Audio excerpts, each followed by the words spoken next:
శ్రీ కాళికాదేవి జ్యోతిషాలయం విద్య, ఉద్యోగం, వ్యాపారం, అత్తకోడళ్ల సమస్య, గుప్త నిధుల రహస్యాలు, కోర్టు సమస్య, రాజకీయ అభివృద్ధి, పిల్లలు మాట వినకపోవడం, ఎటువంటి సమస్యలకైనా మా గురువు గారిని సంప్రదించండి. ప్రత్యేకించి స్త్రీ పురుష వశీకరణం చేయబడును. ఫోన్ ద్వారా జ్యోతిష్యం చెప్పబడును. నమ్మకంతో మా గురువు గారికి ఫోన్ చేయండి. గురూజీ బాలాజీ రాజు. Phone number 9959841642. ఈ రోజున ఒక కిలాడి ఏడుపు, బొట్టు లేని ముండ ఏడుపు. ఇంత ఘోరంగాన మరి ఛీ, ఆమె పేరు కూడా ఇదేనండి. వారి వల్లే ఇలా మీకు జరగబోతుంది. ఆ యొక్క స్త్రీ జన్మంతా సరిపడా శత్రుత్వాన్ని కలగచేసింది. ఇది ఇప్పటి నుంచి మొదలైంది కాదు, ఎప్పటి నుంచో మొదలైంది. ఒక కిలాడి ఏడుపు, పైగా ఒక బొట్టు లేని ముండ ఒక స్త్రీ ఏడుపు. ఇంత ఘోరంగా ఏడుస్తుందంటే మరి ఛీ అని చెప్పి అనుకోవచ్చు. ఆమె పేరు కూడా ఇదే. వెంటనే తెలుసుకోండి. ఏ ఆడ వ్యక్తికైనా కానీ ఒక స్త్రీకి గౌరవం ఇస్తారు. ఇంత నీచంగా ఎందుకు మాట్లాడుతున్నాము అనేది ఈ వీడియో చివరి వరకు చూస్తేనే మీకు అర్థమవుతుంది. ఆలస్యం చేయకుండా వీడియోలోకి మనము వచ్చేద్దాము. ఎప్పుడైనా ఒక స్త్రీకి గౌరవం ఇవ్వాలి. ఎప్పుడు తను బొట్టు లేని స్త్రీగా మారుతుంది అని అంటే తన యొక్క భర్త చనిపోయినప్పుడు. అది అందరికీ కూడా తెలిసిన విషయమే. అటువంటి స్త్రీని కూడా ముండ అనే మాట వాడకూడదు. ఎందుకు అని అంటే ఏ స్త్రీ అయినా ఒక స్త్రీకి ఇచ్చే గౌరవం తప్పకుండా మనం ఇవ్వాలి. ఏ స్త్రీ అయినా కూడా ఆది పరాశక్తితోటి సమానస్తురాలి. ఏ స్త్రీకైనా కూడా ప్రతి ఒక్కరూ తల వంచి నమస్కరించుకోవాల్సిందే. కానీ ఇక్కడ మనము ఈ వీడియోలో ఒక కిలాడి స్త్రీ, కిలాడి ముండా అనే స్త్రీ గురించి ఈ మాటలు ఎందుకు వాడాల్సి వచ్చింది అని అంటే ఈ రాశి వారు ప్రత్యేకంగా ఈ వీడియోని చివరి వరకు చూస్తే మీకే అంతా పూర్తిగా అర్థమవుతుంది ఎందుకు ఇలా మాట్లాడాల్సి వచ్చింది. ఒకవేళ ముందుగా ఈ మాటలు అన్నందుకు వీడియో చూసే వారికి తప్పుగా అనిపిస్తే దయచేసి మమ్మల్ని క్షమించండి. మరొక్కసారి చెప్తున్నాము, వీడియో చివరి వరకు చూస్తేనే మీకు బోధపడుతుంది. మేము కూడా ఒక స్త్రీగానే ఇదంతా చెప్తున్నామని ఆలకించండి. వ్యక్తిగతంగా వీరు ఎలా ఉంటారు అంటే చాలా మంచి మనస్కులండి ఈ రాశివారు. ఎదుటివారు కాస్త మంచితనం చూపించినా కానీ, ఎదుటివారు కాస్తంత ప్రేమను పంచినా కానీ వీరు చాలా వరకు వారి ప్రేమకు దాసోహం అయిపోతూ ఉంటారు. కానీ పైకి ప్రేమ చూపించడం అనేది వీరికి రానే రాదు. వీరి యొక్క మనసు చాలా సున్నితం అయినప్పటికీ కూడాను ఎదుటి వారితో కొంచెం అంటే కొంచెం ర్యాష్గా మాట్లాడుతూ ఉంటారు. అంటే ఎలా మాట్లాడుతారు అంటే కనుక ఏంటి, చెప్పు, ఆ పని అయ్యిందా, అవుతుందా, ఇలా అంటే అన్నం తిన్నారా, తినలేదా, ఇంకా అలాగే ఉంటారా, ఇట్లా ఉంటుందన్నమాట. అంటే ప్రేమ ఉంటుంది కానీ కొంచెం కఠినత్వం ఉంటుంది. అమ్మ అన్నం తిన్నావా, ఈ మాట వేరుగా ఉంటుంది. ఏయ్ అన్నం తినలేదు ఇంకా అని అనే మాట వేరుగా ఉంటుంది. అవును కదా, వీళ్ళు రెండో జాతికి చెందినవారు. అలా అని చెప్పి కఠినాత్ముల అంటే అదేం కాదు. చిన్నప్పటి నుంచి వీరు పెరిగిన వాతావరణం, వీరి చుట్టూ ఉండే పరిసరాలు, వీరు పనిచేసే దగ్గర ఉండే ఆ యొక్క పరిసరాలు, ఆ చుట్టూ ఉండే జనము, వీరందరి వల్ల కూడాను వీరి యొక్క మానసిక స్థితి అనేది ఈ విధంగా తయారయ్యింది. ప్రేమకు కొంచెం తక్కువగా నోచుకొని పుట్టారు అని చెప్పుకోవచ్చు ఈ రాశి వారిని. ఎందుకు అని అంటే గనక చిన్నతనం నుంచి కూడా వీరికి కుటుంబ బాధ్యతలు, బరువులు అనేవి వీరి మీద పడేసరికి కుటుంబాన్ని ఎలా పోషించాలి, అయ్యో నా కుటుంబ పరిస్థితి ఇంత ఘోరంగా అయిపోయింది, నా వంతు సహాయం నేను చేద్దాము, ఎంతో ఒక వేడి నీళ్లకు చన్నీళ్లు తోడులాగా నేను కూడా ఒక రూపాయి సంపాదించి నా కుటుంబానికి ఇచ్చి సహాయపడదాము అనే ఉద్దేశ్యంతో వీరు చిన్నతనంలోనే ఆ చదువు ఏదైతే ఉంటుందో, కొంతమంది చదువుకుంటున్న పార్ట్ టైం జాబ్ లాగా చేసుకునైనా కుటుంబానికి ఎంతో కొంత విలువని ఇచ్చి, ఎంతో గౌరవాన్ని ఇచ్చి కుటుంబం కోసం ఒక రూపాయిని చిన్న వయసు నుండి కష్టపడి అందజేశారని కూడా చెప్పుకోవచ్చు. ఇంత నా బిడ్డ కష్టపడుతున్నారు కదా, నా బిడ్డ ఇంత కుటుంబం గురించి ఆలోచిస్తున్నారు కదా అని చెప్పి ఈ యొక్క రాశి వారి యొక్క తల్లిదండ్రులు ఎవరైతే ఉన్నారో వీరు కూడా అంత ఎఫర్ట్ అనేది పిల్లల మీద పెట్టారు. ప్రేమ లేదా అంటే ప్రేమ లేదు అని మేము చెప్పము.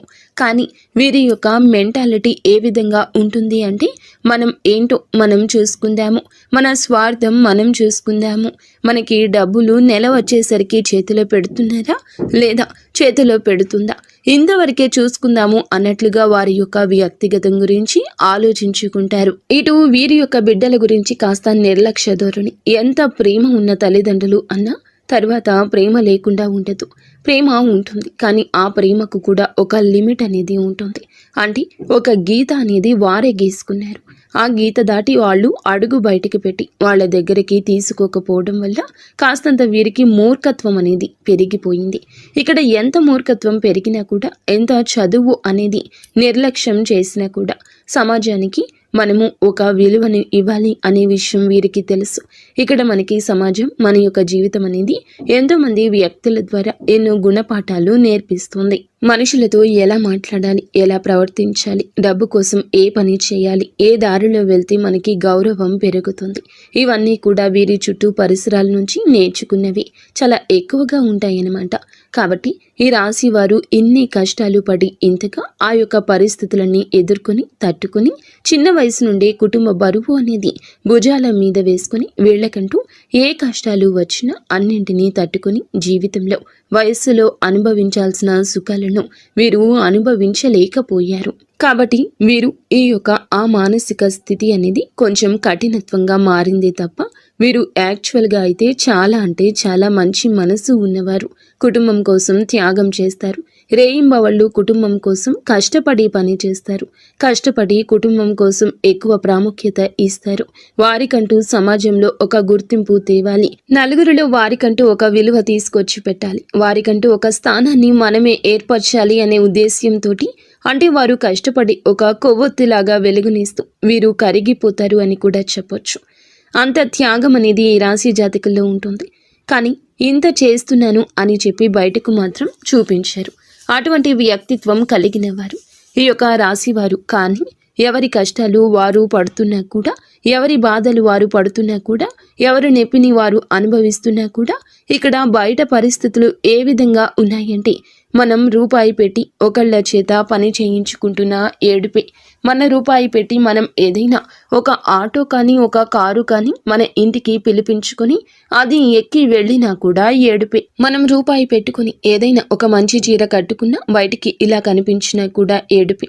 ఒక బంగారం చేయించుకున్న ఏడుపే, కాస్త ఇల్లు వైనంగా మార్చుకున్న ఏడుపే, ఏదైనా పొలం కొన్న ఏడుపే, స్థలం కొన్న ఏడుపే, ఇల్లు కొన్న ఏడుపే. ఈ ఏడుపులన్నీ ఎక్కడి నుంచి వస్తున్నాయి? మన మీద పడి ఏడవాల్సిన అవసరం ఒకరికి ఎందుకుంటుంది? ఇంత ఏడ్చి వారు సాధించేది ఏమిటి అంటే కనుక ఇక్కడ ఏడ్చేవారు ఎవరు అనే మాటకు వస్తే మొదటిగా ఏడ్చేవారు బయటవారు కాదు, మీకు మీ ఇంట్లో ఉన్నవారు ఇక్కడ ఎక్కువగా ఏడుస్తూ ఉంటారు. మీరు 100% నమ్మినా నమ్మకపోయినా కానీ మీ యొక్క కుటుంబంలో మీరంటూ కూడా కొంతమందిని నమ్ముతారు. మీకంటూ ఎవరైతే ఆ యొక్క స్త్రీ ఇంపార్టెన్స్ ఇస్తారో, ఎవరైతే ఎక్కువగా మీరు నమ్ముతున్నారో, ఎవరైతే నా వాళ్ళు అని చెప్పి ప్రేమ చూపిస్తారో, ఇక్కడ రక్త సంబంధం గుర్తుపెట్టుకోండి. ఈ యొక్క రక్త సంబంధం ఎవరైతే ఉన్నారో ఆ స్త్రీకి ఇప్పుడు ప్రస్తుతానికి భర్త కూడా లేరు. ఈ యొక్క రక్త సంబంధంతో పాటుగా ఈ యొక్క రక్త సంబంధానికి ఇష్టమైన బయట స్త్రీ ఒకరు కూడా ఉన్నారు. వారు కూడా మీ ఇంట్లో వారి, మీ ఇంటి పేరు ఉన్నవారే. ఇక్కడ అర్థమైంది కదా, రక్త సంబంధం. రక్త సంబంధానికి తోడుగా బయట వ్యక్తి, ఆ బయట నుండి వచ్చిన వ్యక్తి మీ ఇంటికి వచ్చిన వ్యక్తి, మీ ఇంటికి వచ్చిన వ్యక్తి కాబట్టి మీ ఇంటి పేరు, మీ ఇంటి తాలూకా, మీ ఇంటి సిద్ధాంతం, మీ ఇంట్లో ఉండే వ్యక్తి. ఇక దీన్ని బట్టి మీరు అర్థం చేసుకోండి. కానీ ఈ యొక్క స్త్రీల ఏడుపు వల్ల ఏం జరుగుతుంది, మాకేం నష్టం వచ్చింది, వారు ఏడుస్తున్నారు అని ఇంత ఖచ్చితంగా మీరు ఎలా చెప్పగలుగుతారు అంటే చెప్తాము వినండి. ఎందుకు అని అంటే కనుక ఎప్పుడైనా కానీ మీరు మంచితనానికి పోతారు. నా వాళ్లే కదా అని చెప్పి ₹1 ఖర్చు పెడతారు. నా వ్యక్తులు కదా అని చెప్పి వారి పనులు, వారి అవసరాలు అన్నీ కూడా తీరుస్తారు. వారి యొక్క పనులు, అవసరాలు అన్నీ కూడా గడిపించుకున్న తర్వాత మిమ్మల్ని పూర్తిగా అందరూ కలిసి పరాయి వాళ్ళుగా చేసేస్తారు. వాళ్ళ అవసరాలు తీర్చుకున్న తర్వాత నువ్వు ఎవరో నేను ఎవరో అన్నట్లు ప్రవర్తిస్తారు. ఇక్కడ వారికి కావాల్సింది డబ్బే. ఈ డబ్బు కోసం వారు ఎంతకైనా కూడా దిగజారిపోతారు, తెగించేస్తారు. ఈ డబ్బు కోసం అందితే కాళ్ళు, అందకపోతే జుట్టు పట్టుకునే రకాలు వీరు. వీరు పనులు గడిపించుకోవడం కోసం కాళ్ళు పట్టుకుంటారు. పని అయిపోయాక మొహం వైపు కూడా తొంగి చూడరు. వీరితో చాలా జాగ్రత్తగా ఉండాలి. వీరు మీ కుటుంబంతో కలిసి మీరు సరదాగా ఉంటున్నా కానీ, మీ కుటుంబాన్ని మీరు ప్రేమగా చూసుకుంటున్నా కానీ, మీ కుటుంబం మీద ఎక్కువ ఎఫెక్షన్ అనేది పెట్టుకుంటున్నా కానీ, మీ బిడ్డల కోసం మీరు ఏదైనా చేస్తున్నా కానీ ఇంత చేస్తున్నారు. వీరికి పెళ్లి కాకముందు ధనం అంతా మా చేతిలో పెట్టేవారు. ఇప్పుడు వీరులు అవసరాల కోసం ధనం ఉపయోగించుకుంటున్నారు.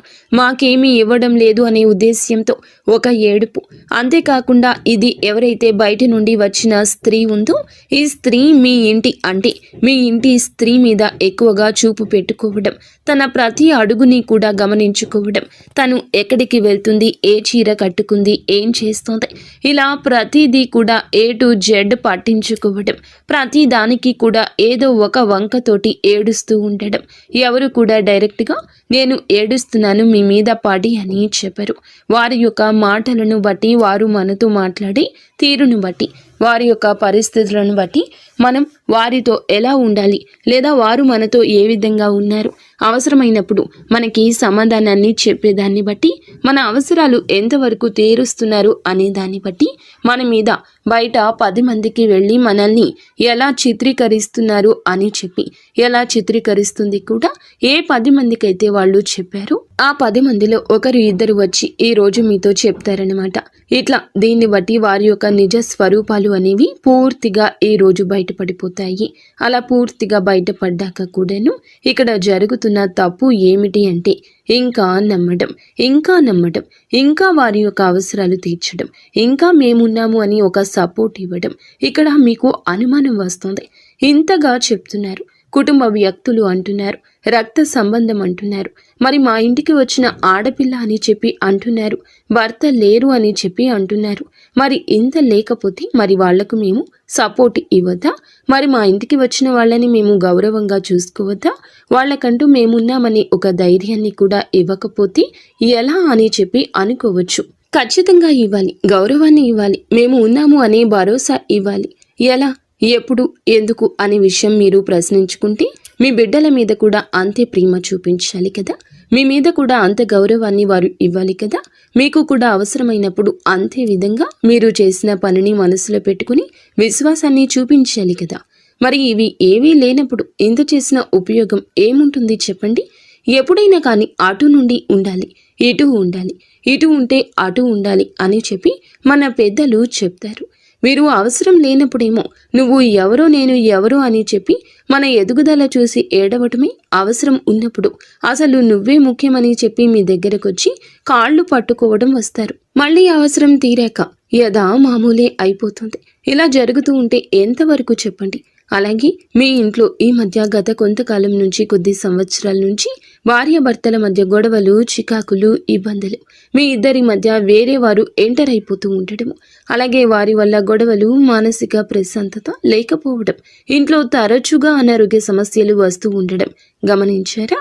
ఇంట్లో ఎప్పుడు మనశ్శాంతి అనేది లేకుండా ఉండడం, తరచుగా ఇబ్బందులు, గొడవలు అనేవి వస్తూ ఉండడం, వీటన్నింటికి కూడా కారణం ఆ యొక్క స్త్రీల ఏడుపేనండి. మరి ఏడిస్తే ఇంత జరుగుతుందా అంటే ఖచ్చితంగా అండి. దైవశక్తి ఎంత ఉంటుందో నెగటివ్ శక్తి కూడా, నరదృష్టి కూడా అంతే ఉంటుంది. నరుల చూపుకి నల్లరాయి సైతం పగిలిపోతుందని చెప్పి మన పెద్దలు చెప్తారు. అలాగే ఇక్కడ జరుగుతుంది కూడా అది నరదృష్టి. మరి ఈ నరదృష్టి నుండి ఎలా తప్పించుకోవాలి అని మీరు మమ్మల్ని ప్రశ్నిస్తే, నిజంగా మేము ఎంతో మందిని చూసి వారి యొక్క జీవితంలో ఇవి చేయడం వల్ల వారికి ఉన్న ప్రతి నెగటివ్ ఎనర్జీని దూరం చేసుకున్నారు. అది కను దృష్టి అయినా కానివ్వండి, లేకపోతే కనుక ఇంట్లో వారు పదే పదే వారి యొక్క స్వార్థపు బుద్ధితోటి వీరిని వాడుకోవడం వల్ల వచ్చిన ఆ యొక్క ఘోష ఏదైతే ఉంటుందో, వీరు బాగుపడిపోతున్నారేమో అని చెప్పి ఒక తపన ఏదైతే ఉంటుందో, ఆ తపన వల్ల వచ్చే నెగటివ్ శక్తి అయినా కానివ్వండి, లేకపోతే చేసే పనుల్లో ఆటంకం ఏర్పడడం కానివ్వండి, ఇలా ఏ విధంగా అయినా కానివ్వండి, ఎప్పుడైనా కానివ్వండి, నెగిటివ్ ఎనర్జీని పూర్తిగా ఈ విధంగా దూరం చేసుకుని వారి జీవితంలోకి అదృష్టాన్ని ఆహ్వానించుకునేవారు చాలా మంది ఉన్నారు. ఏం చేయాలి అసలు? ఈ రాశి వారి విషయానికి వస్తే గనుక, ఈ రాశి వారు గుర్తుంచుకోండి, ఇప్పటి నుంచి మనకి కొత్త సంవత్సరం స్టార్ట్ అయిపోయింది. ఆంగ్ల సంవత్సరాది అయినప్పటికీ కూడా మన యొక్క క్యాలెండర్ మారుతుంది. ఈ రోజు నుంచి మీకు ఈ యొక్క డేట్ నుంచి కూడా ఇలా చేయండి. ఏదైనా కానీ చెయ్యాలి, మారాలి అని చెప్పి ప్రతి ఒక్కరూ కూడా సంకల్పం పెట్టుకోవాలి. ముఖ్యంగా ఇప్పటి నుంచి మీరు చేయాల్సింది ఏమిటంటే, మీ యొక్క ఫ్యామిలీ మెంబర్స్ ఎవరైతే మీ మనసుకి తెలుస్తుంది, వీరు నా మంచి కోరేవారు, మీరు చెప్తే నా అనుకునే చెప్తారు, ఇటువంటి వాళ్ళు ఎవరైతే ఉన్నారో వారి మాటలు మాత్రమే వినండి. గతంలో వారి వల్ల మీకు ఎటువంటి ఉపయోగం కానీ లాభం కానీ లేకపోతే గనుక వారి మాటలు నమ్మొద్దు. అటువంటి వారి మాటలు తీసి పక్కన పెట్టేయండి. వారి మాటలు ఎప్పుడు వినొద్దు. మీ జేబులో రూపాయి తీసి వాడేటప్పుడు ఎవరి కోసం వాడుతున్నాను, దేనికోసం వాడుతున్నాను అని చెప్పి ఆలోచించుకోండి. ఎంత ప్రాణ స్నేహితులైనా కానీ ఎంతవరకు ఉంచాలో అంతవరకే ఉంచండి. ఎక్కడ పెట్టాలో అక్కడ పెట్టండి. వారితో అతిగా ఏమీ కూడా కుటుంబ విషయాలు పంచుకోవద్దు. ముఖ్యంగా ఎవరి కోసం ఒక్క రూపాయి ఖర్చు చేయొద్దు. మీరు పడే కష్టం ఏదైతే ఉందో మీలో బిజినెస్ పార్ట్నర్స్ ఉంటారు. మీకు తోడుగా ఎవరైనా కానీ అంటే మీ తోటి ఉద్యోగస్తులు కూడా ఉంటారు. ఇలా ఏదైనా కానీ వారితో కూడా ఎంతవరకు ఉండాలో అంతవరకే ఉండి లిమిట్స్ మెయింటైన్ చేయండి. ఒక్క రూపాయి కూడా జారనివ్వద్దు. ముఖ్యంగా గుర్తుంచుకోండి, ఈ రాశి వారు ఈ రోజు నుంచి ప్రతి సోమవారం కాకపోయినా నెలలో ఏదైనా సోమవారం శివాలయానికి వెళ్ళండి. శివునికి మీ చేతో అభిషేకం చేసే ప్రయత్నం చేయండి. దీనివల్ల మీకు ఉన్న ఎటువంటి నెగిటివ్ శక్తి అయినా వెళ్ళిపోతుంది. ప్రతి శనివారం రోజు వెంకటేశ్వర స్వామి గుడికి వెళ్ళండి. ఆ స్వామి వారికి గుడిలో తులసి మాల సమర్పించండి. దీనివల్ల మీకు చాలా రకాలుగా అదృష్టం కలిసి వస్తుంది. ఇక భార్యాభర్తల మధ్య ఎవరికైతే తరచుగా గొడవలు జరుగుతున్నాయో వారు ముఖ్యంగా తెలుసుకోవాల్సింది ఏమిటంటే గనక, మీరు అవునన్నా కాదన్నా ఇలాగే జరుగుతుంది. నరదృష్టి కోపంలోకి లాగేస్తుంది. మీరు ఏదైనా శివాలయానికి వెళ్ళడాన్ని మాత్రం నిత్యము కాకపోయినా అప్పుడెప్పుడైనా అలవాటు చేసుకోండి.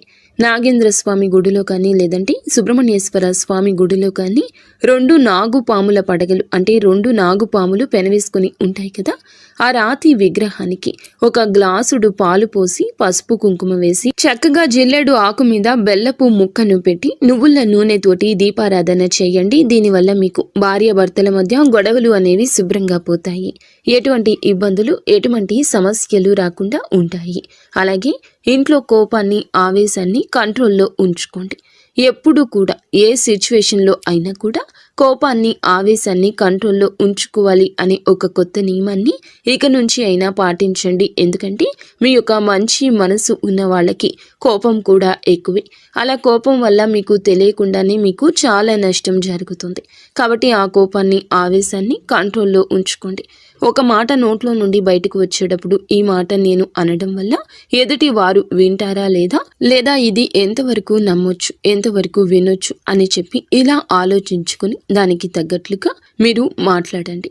అలవి కాని చోట అధికులం అనరాదు. మన పెత్తనం జరగని చోట మనం పెత్తనం చెలాయించడం వల్ల మనకే అవమానం ఎదురవుతుంది. కాబట్టి ఇవన్నీ కూడాను మీరు ముందే తెలుసుకోండి.